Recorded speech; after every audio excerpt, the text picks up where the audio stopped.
Les décombres, voilà où les survivants du séisme passent leur temps. Ils ramassent du bois pour se construire des abris, de simples refuges faits de draps et de couvertures.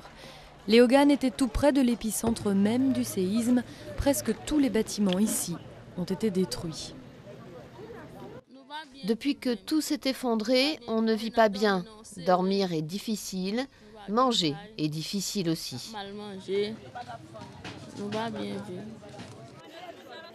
5 jours après le choc, l'aide d'urgence arrive enfin à Léogâne.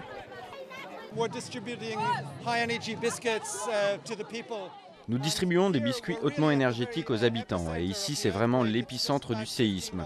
On est juste à 15 ou 16 km de Port-au-Prince et comme vous le savez, comme vous le voyez, presque toutes les maisons sont détruites ici.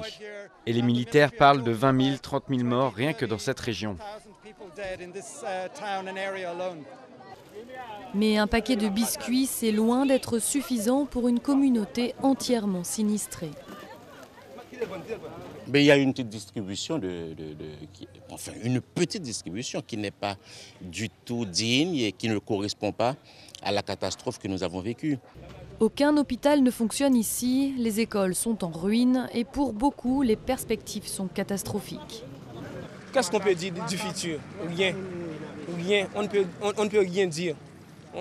On est réduit à néant. On est réduit à néant. Comme beaucoup d'autres villes en Haïti, Léogâne va devoir entièrement être reconstruite, une mission compliquée pour un des pays les plus pauvres du monde.